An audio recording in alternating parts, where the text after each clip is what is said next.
On August 24, 2021, 18-year-old Ariane Bárbara sent her mother a voice message. She was going out with friends for a quick snack. She'd be home later that night. It was the last time her mother would ever hear her voice. What happened next would shock the city of Goiânia, Brazil, and reveal one of the most chilling motives in modern true crime history. This wasn't a crime of passion. It wasn't about money, jealousy, or revenge. According to investigators, Ariani was murdered for one reason only, so that someone could test whether they were capable of feeling remorse. 4 young people, 1 car, a carefully orchestrated plan, and a victim chosen simply because she was easy to dominate. This is the story of Ariane Bárbara Laureano de Oliveira and the friends who betrayed her in the most unimaginable way.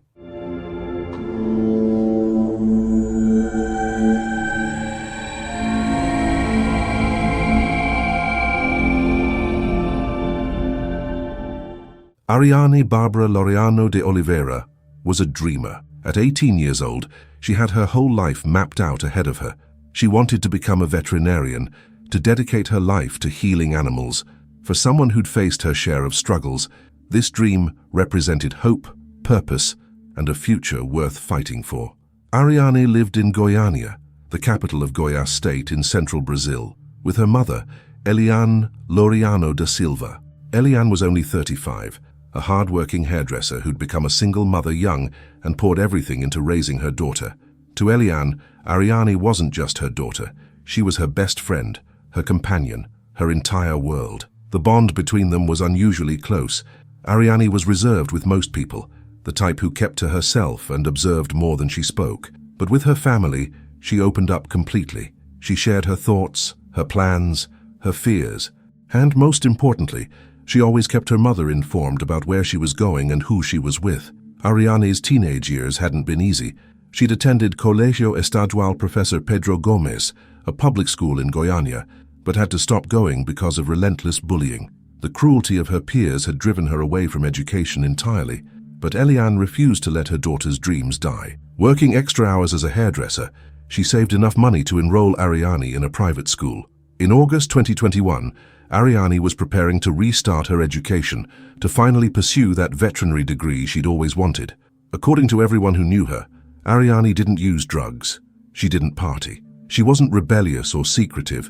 She was a homebody, someone who valued the safety and comfort of her mother's presence. When she did go out, she always communicated where she was, always came home when she said she would. This made what happened on August 24th all the more shocking, because on that warm Tuesday evening, everything seemed perfectly normal. Around 7 o'clock, Ariane received a message from friends. They wanted to grab a snack together, nothing special, just a casual hangout. At 7:30, Ariane sent her mother both text messages and a voice note, explaining that she was going out, but would return home the same day. "Don't worry," she essentially said. "I'll be back soon." Ariane agreed, probably barely thinking twice about it. This was routine for them. Ariane would go out with friends occasionally, stay in touch, come home.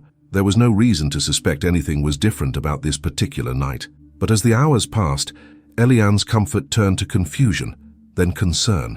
By 11:15 that night, she still hadn't heard from her daughter.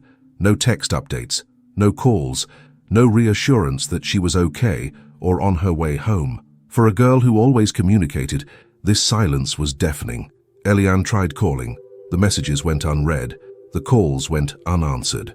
As midnight approached and then passed, a terrible certainty began settling in her chest.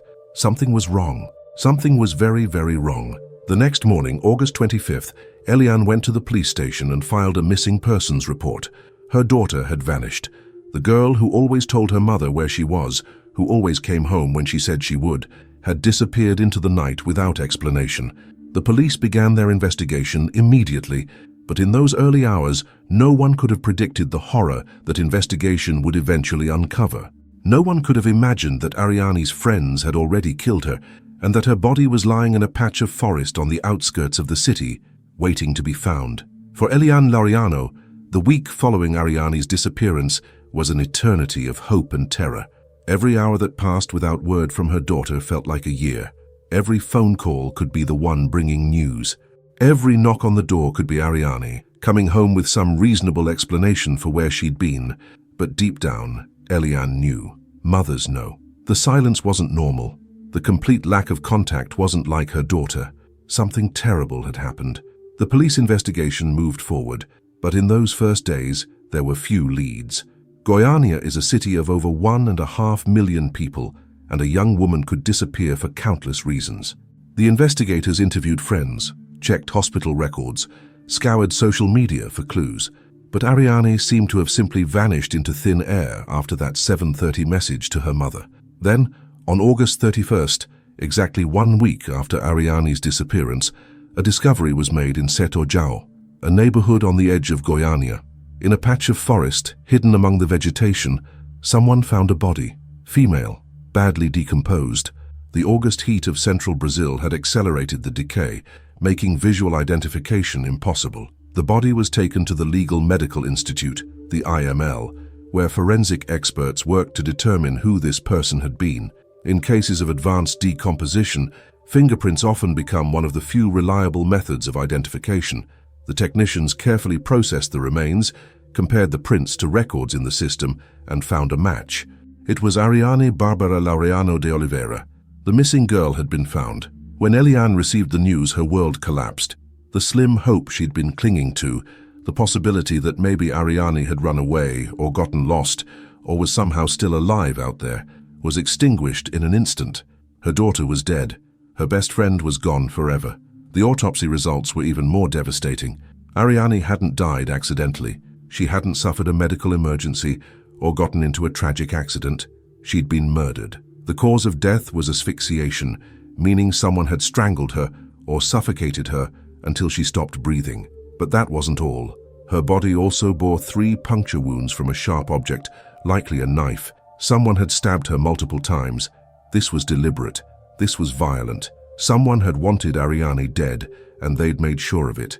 Because of the advanced state of decomposition, there could be no wake, no open casket, no final goodbye where Ariane could see her daughter's face one last time.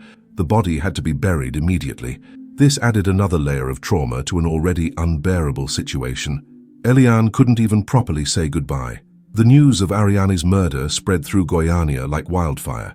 A young woman, just 18 years old, with her whole life ahead of her, brutally killed and dumped in the woods. The city was shocked and afraid. Rumors began circulating immediately. Some people whispered about a serial killer, a maniac loose in the city targeting young women. Others speculated about an ex-boyfriend, a crime of passion, a jealous lover taking revenge. Ariane herself had to publicly debunk some of these rumors. No, there was no dangerous ex-boyfriend. No, Ariane hadn't been involved with the wrong crowd or mixed up in anything shady. She was just a quiet girl who wanted to become a veterinarian. So who would want to kill her? And why? The police investigation intensified. Detectives began reviewing security camera footage, interviewing everyone who'd had contact with Ariane in her final days and piecing together her last movements. And slowly, terrifyingly, the truth began to emerge. The answer to who killed Ariane Bárbara would prove to be far more disturbing than anyone could have imagined. On September 15, 2021, 16 days after Ariane's body was discovered, the police made their move. Working with evidence gathered from security cameras, witness statements and forensic analysis, investigators from the Goiânia Homicide Department arrested 3 people: 19-year-old Raíssa Nunes Borges, 22-year-old Jefferson Cavalcante Rodrigues, and 18-year-old Enzo Giacomini Carneiro Matos. The following day, they apprehended a 4th suspect, a 16-year-old girl whose name couldn't be released publicly due to her minor status under Brazilian law. 4 young people, 4 supposed friends, 4 killers. As the details emerged, Ariane's grief transformed into something even more painful, the realization that her daughter had been betrayed by people she trusted. These weren't strangers who'd attacked Ariane randomly on the street. These were acquaintances, possibly even friends, who deliberately lured her to her death. The police revealed the evidence piece by piece. Security camera footage had captured Jefferson's vehicle on the night of August 24th, traveling to the area where Ariane lived, then later heading towards Setor Jau, where her body would eventually be found. Cell phone records confirmed communication between the suspects and the victim. And when investigators searched Jefferson's home, they found the smoking gun, clothing and knives that had been used in the murder. Faced with overwhelming evidence, Jefferson broke. He confessed to his role in the crime and provided details about the other participants. One by one, the story came together, and it was even more horrifying than the investigators had feared. The mastermind, according to the police, was Raisa Nunes Borges. She had planned the murder with help from the 16-year-old girl. Together, they'd recruited Jefferson and Enzo, convincing them to participate in what would become one of the most cold-blooded murders in Goiânia's recent history. But perhaps the most shocking detail was the motive. During her interrogation, Raisa provided an explanation that left even seasoned homicide detectives stunned. She said she'd committed the murder as an experiment. She wanted to test whether she was capable of feeling remorse. She wanted to know what it felt like to kill someone and whether she'd experience guilt afterward. Let that sink in. Ariane Bárbara, an 18-year-old girl who dreamed of healing animals, was murdered so that someone else could conduct a psychological experiment on themselves. According to investigators, Raisa had created a list of potential victims. There were 3 names on that list. Ariane was chosen for the simplest, most calculating reason imaginable. She was short and thin, making her easy to dominate. Ironically, Jefferson himself had been on that list initially. The man who would eventually become the getaway driver had once been a potential target. The 16-year-old accomplice had apparently encouraged Raisa, claiming that she herself felt no remorse and challenging Raisa to test her own capacity for conscience. This toxic relationship between the 2 young women had essentially signed Ariani's death warrant. One detail particularly devastated Eliane. Days after the murder, Enzo had sent her a condolence message, expressing sympathy for her loss and offering support during her time of grief. He'd attended memorials.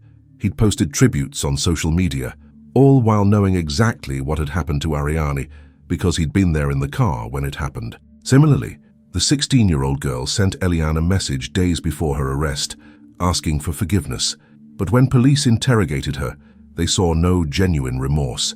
It appeared to be a calculated move, perhaps an attempt to appear sympathetic or throw off suspicion. The betrayal was complete. Ariane had trusted these people enough to get in a car with them, and they'd repaid that trust with murder. Through confessions, forensic evidence, and investigation, the police reconstructed the events of August 24, 2021.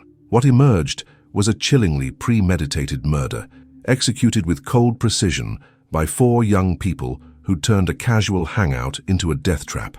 That evening, around 7 o'clock, Ariani received the invitation. "Come hang out. We'll grab some food." Just a casual night with friends. Having no reason to suspect anything sinister, Ariani agreed. She sent her mother the voice message and text saying she'd be home later that night, then left their home in Setor dos Funcionarios. Jefferson picked her up in his car. Inside were Enzo in the front passenger seat and Raisa and the 16-year-old girl in the back. Ariani joined them in the back seat, sandwiched between the 2 young women. To her, this probably seemed perfectly normal. Just 5 young people going out together. They drove to a snack bar near Lago das Rosas, a popular lake in the western part of Goiânia.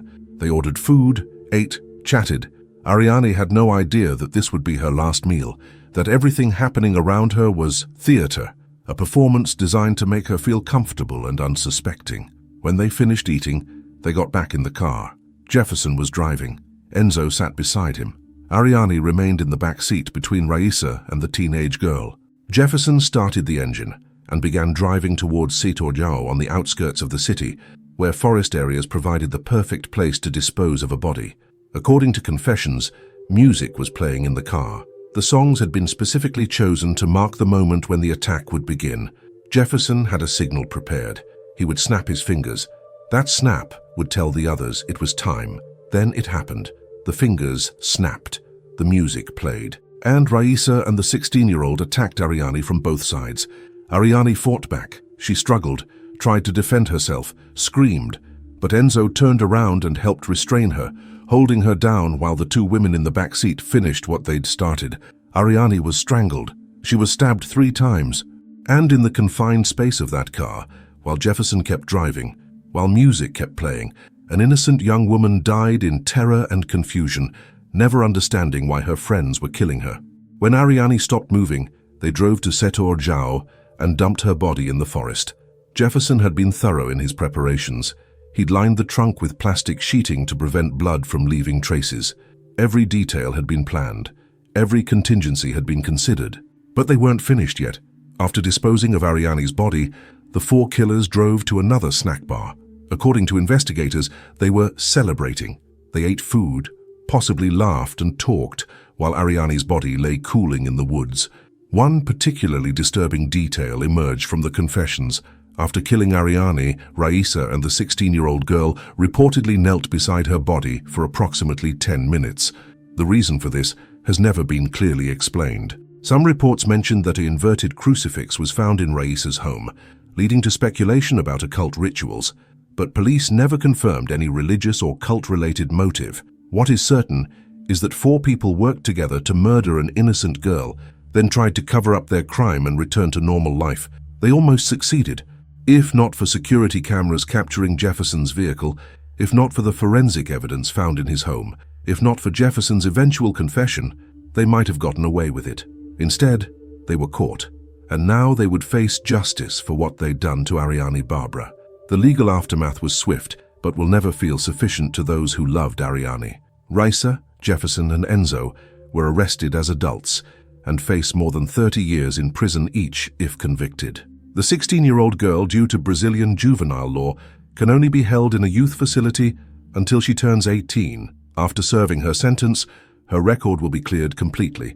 Only Jefferson showed genuine remorse, according to Delegado Marcos Gomez, the lead detective on the case. The others displayed no real emotion about what they'd done. Eliane Laureano lives with unbearable pain. She lost her daughter, her best friend, her entire world. She expressed relief that the killers were caught, but fears they'll eventually be released. Ariane was everything in my life, she said. A young woman who wanted nothing more than to heal animals was murdered as a psychological experiment. Her trust was weaponized against her. Her kindness was her vulnerability. If this case affected you, please take a moment to like this video and subscribe to the channel. Share Ariane's story, remember her name, and in the comments below let me know. What do you think should happen to people who commit crimes like this? I'll see you in the next one.